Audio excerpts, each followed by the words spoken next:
Bonjour, bienvenue dans cette deuxième partie de la vidéo dédiée au circuit multivibrateur astable. Dans cette deuxième partie, on va étudier le fonctionnement d'un premier montage astable. Ce circuit utilise un inverseur trigger de Schmitt afin de générer le signal carré à la sortie du montage astable. Le signal d'entrée de cette porte inverseuse correspond à la tension sur le condensateur. Les seuils UC max et UC min sont fixés par les points de basculement du trigger de Schmitt.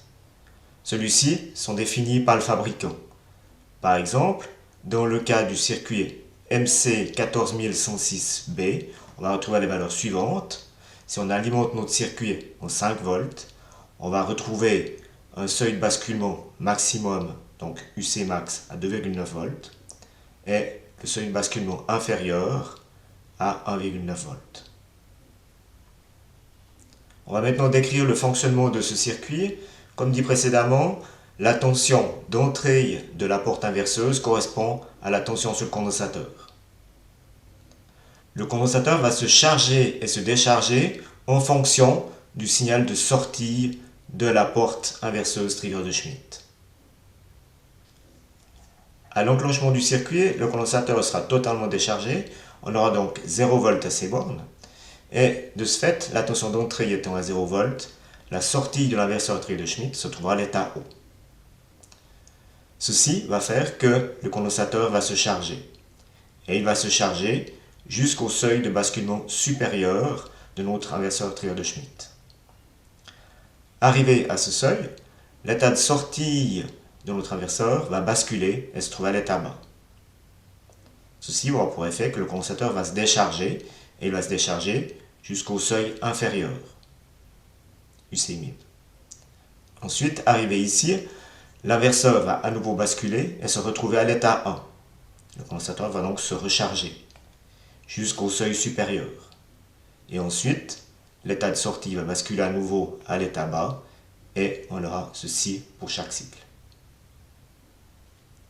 On voit ainsi apparaître notre signal carré généré par notre circuit astable avec le temps on, le temps off. Et il est à relever que le premier temps on est plus lent car le condensateur part depuis 0 V, alors que ce n'est plus le cas pour les cycles d'après. On va maintenant effectuer un résumé des formules liées au fonctionnement de ce montage. Premier point, on retrouve les deux seuils UC min, UC max qui correspondent au point de déclenchement inférieur et supérieur du composant. On retrouve ensuite les deux formules étudiées dans la vidéo précédente qui correspondent à la charge et la décharge du condensateur. Finalement, on peut calculer la fréquence de notre signal qui est l'inverse de la période, et la période est l'addition du temps on et du temps off. À l'aide de ces formules, vous êtes à même de calculer et tracer les signaux présents sur ce type de multivibrateur astable. On va maintenant effectuer un exemple d'application. Pour ceci, on va prendre le composant MC14106B, alimenté avec 5 volts. On va placer une résistance de 1 K et un condensateur de 100 nanofarad. Les seuils correspondant à cet inverseur trigger de Schmitt lorsqu'il est alimenté à 5 volts sont de 2,9 volts pour le seuil supérieur et 1,9 volts pour le seuil inférieur. Il suffit maintenant de mettre ces différentes valeurs dans les formules vues précédemment et on va obtenir pour le temps on 38,94 microsecondes, pour le temps off 42,29 microsecondes. On a donc notre temps on, notre temps off, et si on fait l'addition de ces deux temps, on va obtenir la période, grand T, et si on fait l'inverse de celle-ci, on va obtenir la fréquence. Donc la fréquence est égale à l'inverse de l'addition de T on plus T off. Et dans ce cas-là, on obtient 12,31 kHz.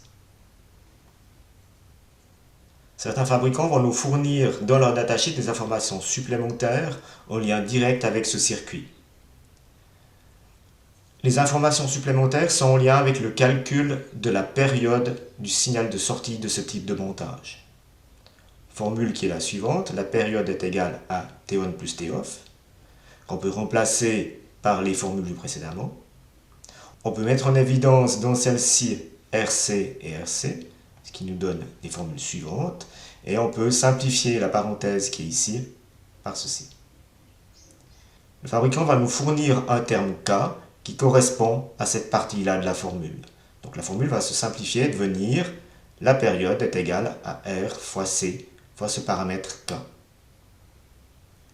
Le fabricant va alors nous fournir dans la datasheet un graphique dans lequel on va trouver le terme K en fonction de la tension d'alimentation. Par exemple, si on alimente avec 5 volts, on retrouve un terme K qui vaut environ 0,95. Ce qui va nous permettre de calculer la période simplement et ensuite calculer la fréquence. La lecture de ce graphique permet donc de simplifier la conception d'un circuit astable. Ceci met un terme à cette vidéo. Dans la vidéo suivante, on va étudier un second montage multivateur astable qui comportera un enveloppe. Je vous remercie pour l'attention et je vous souhaite une bonne journée. Au revoir.